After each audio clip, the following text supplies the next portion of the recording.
بسم الله الرحمن الرحيم الحمد لله رب العالمين والصلاة والسلام على سيدنا محمد وعلى آله وصحبه وسلم.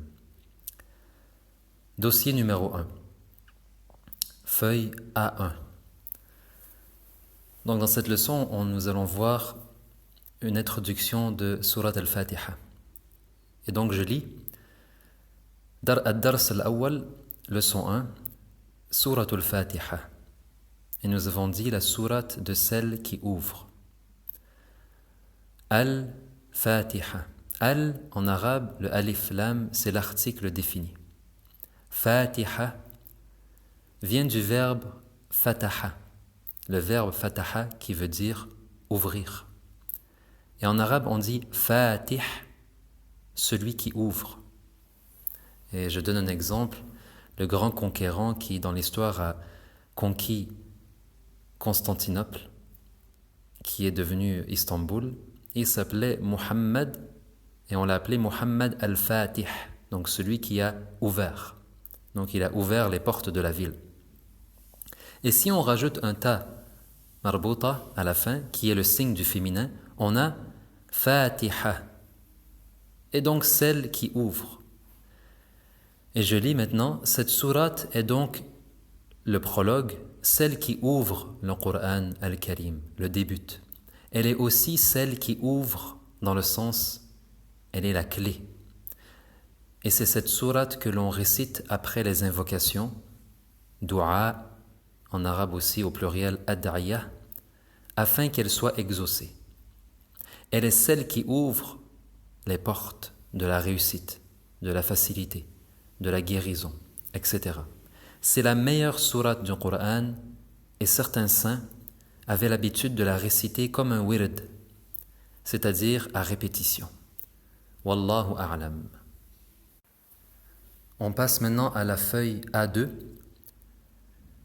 Bismillahirrahmanirrahim. Certains l'ont considéré comme le premier verset de sourate al-Fatiha et d'autres non, mais dans tous les cas c'est la basmala. Et ici on va lire un petit peu ensemble. On a le nom de Dieu, Allah, qui est mentionné. Et on a aussi avant Bismi. Bismi, c'est une contraction de Bi, Ismi. Bismi, comme on voit dans la feuille. Donc on a le Bi, qui est une particule, ce qu'on appelle en arabe Harf Jar. Et on a Ism, au pluriel Asma. Et la contraction fait Bismi, au nom de. Au nom, par le nom. Au nom, par le nom. Par le nom de qui? De Allah. Bismillah. Donc si on dit Bismillah, c'est par le nom d'Allah, au nom d'Allah. Et certains traduisent ainsi en disant « Je commence par le nom d'Allah ». Par le nom de Allah, le tout miséricordieux, Ar-Rahman, le très miséricordieux, Ar-Rahim. Et maintenant on lit dans la feuille l'explication de ces deux noms, Ar-Rahman et Ar-Rahim. Ar-Rahman en premier, c'est le tout miséricordieux. Et c'est mentionné en français tout miséricordieux dans le sens que sa miséricorde, ici-bas, dans cette vie, englobe et touche toute créature, la plus petite comme la plus grande, le bon comme le mauvais.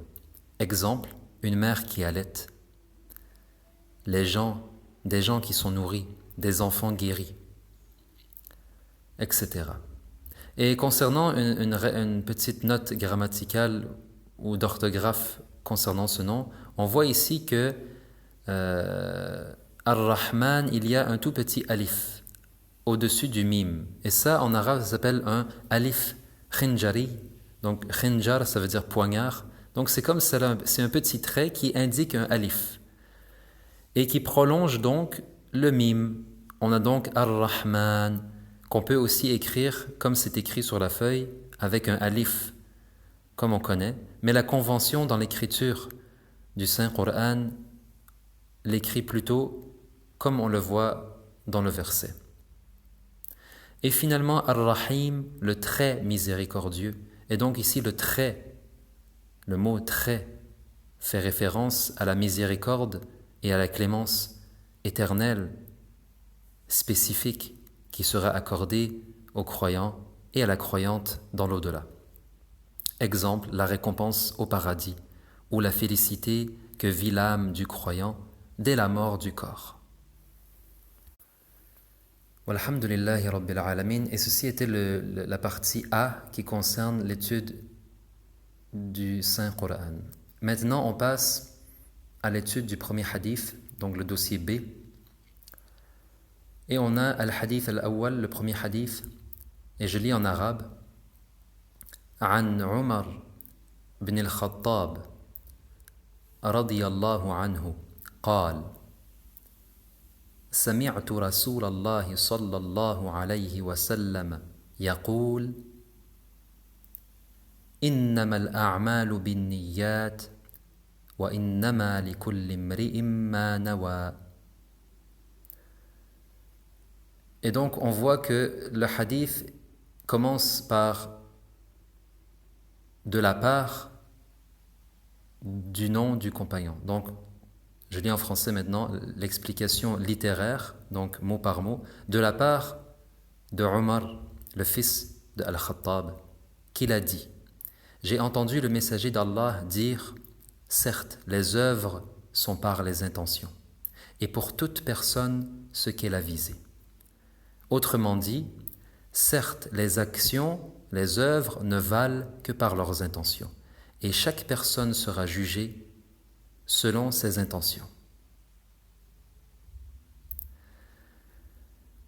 Maintenant, vous voyez dans le texte que les mots ont été écrits en français au-dessus des termes en arabe. Donc on a donc an, et c'est traduit. Omar ibn al-Khattab, c'est le nom du compagnon. Radiyallahu anhu, c'est une formule. Qal, il a dit, etc., etc. À vous de regarder la traduction pour chacun des mots, et donc de vous familiariser avec ce vocabulaire et de l'apprendre par cœur, bien entendu. Maintenant, je lis la note en bas de page. Ce hadith indique l'importance capitale du cœur et de ce qu'il vise. Un acte d'apparence bon et une œuvre d'apparence pieuse peuvent être nuls et rejetés s'ils ne sont pas accompagnés d'une bonne intention. Parmi les bonnes intentions, d'agir en vue de l'agrément de Dieu, en vue de le servir. Donc, parmi les bonnes intentions, il y a bien sûr le fait de rechercher l'agrément d'Allah. Et ce hadith est plus long en réalité, il y a une suite, mais j'ai choisi de ne mentionner que ce qui est souvent mentionné par les savants. Innamal a'malu binniyat, donc pour nous rappeler tous de prendre la bonne intention dans ces cours. Et je termine en relisant le hadith en arabe. عن عمر بن الخطاب رضي الله عنه قال سمعت رسول الله صلى الله عليه وسلم يقول إنما الأعمال بالنيات وإنما لكل امرئ ما نوى. Et quand on fait la liaison, ça fait وإنما لكل امرئ ما نوى. Maintenant, on passe au vocabulaire, donc à la feuille B2. Je vais seulement lire les mots. An, de la part. Le verbe agréé, radiya, au temps qu'on appelle madi, c'est l'accompli. Ou certains disent le passé, mais c'est mieux de dire l'accompli. Et l'inaccompli, yarda. Traduire en arabe les sens de ces temps, c'est difficile. Mais sachez qu'en arabe, on verra ça plus loin, il y a deux temps, tout simplement. Même il y a un troisième, ce qui est l'ordre, mais en général, il y a deux temps principaux, qui est ce qui est accompli et ce qui est inaccompli. Donc on dit en arabe al-madi et al-mudari'. Donc je mets toujours, vous allez voir, lorsque vous voyez un trait entre deux verbes, c'est que le premier à droite c'est au passé, au madi, et celui après c'est au mudari'. Et lorsqu'on verra les noms, lorsque vous voyez un trait, le premier à droite ce sera le nom au singulier et à gauche ce sera au pluriel. Donc on continue. Radiya yarda.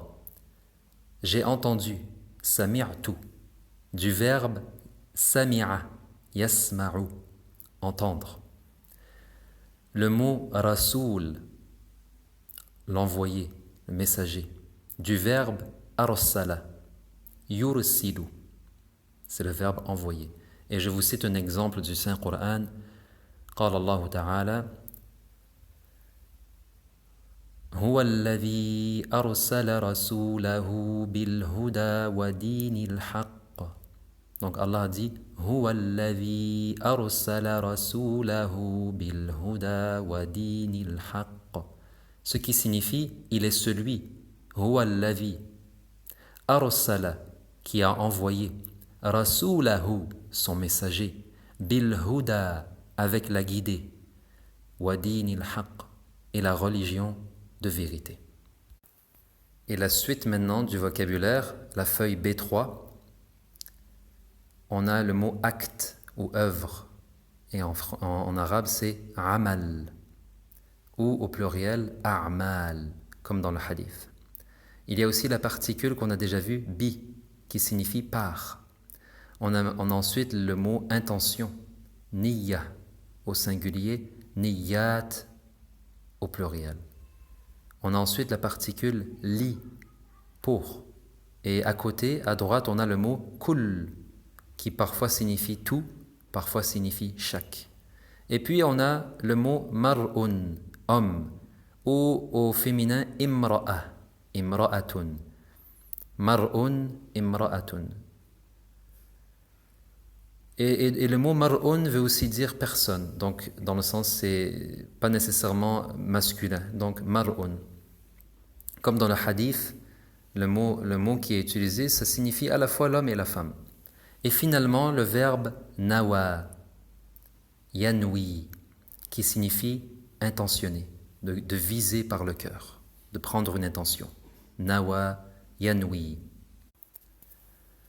Walhamdulillahi Rabbil Alamin. On passe à la feuille C1 et le classeur C va concerner les textes religieux qui sont soit tirés des livres de religion ou des paroles de sagesse.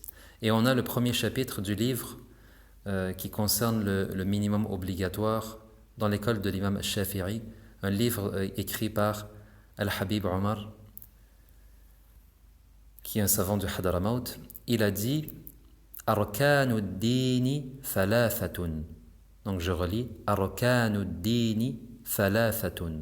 Donc les piliers de la religion sont trois.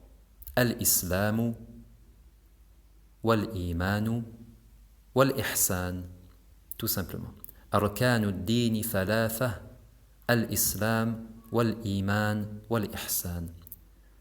Et ici, j'ai donné une petite explication pour qu'on sache que Al-Islam, c'est la soumission dans l'apparence, donc du corps, par des actes spécifiques. Lorsqu'on parle, par exemple, de la prière, lorsqu'on parle du jeûne, lorsqu'on parle du pèlerinage à la Mecque, lorsqu'on parle du fait de donner la zakat, et le premier de ces piliers dans l'islam, c'est quoi? C'est le témoignage, bien sûr. Le témoignage, bien sûr, doit se faire par la langue et aussi par le cœur. Donc, c'est sûr que ce témoignage concerne aussi le cœur, mais il y a toute une apparence dans cela. Donc, l'islam, c'est ce qu'on voit, et puis il y a un degré dans le cœur qui est al-iman, qui est la soumission du cœur par une croyance spécifique, qu'on appelle la foi en Dieu et en ses anges et en ses livres et en ses messagers, etc. Et puis il y a le troisième pilier de la religion qui est al-ihsan. Et al-ihsan, c'est souvent traduit par la bienfaisance, mais c'est plus que ça, c'est la soumission de l'être entier par les lumières de la foi, qui fait qu'une personne à ce niveau adore Allah comme si elle le voyait. Et on verra plus loin l'explication spécifique du mot islam, iman, ihsan.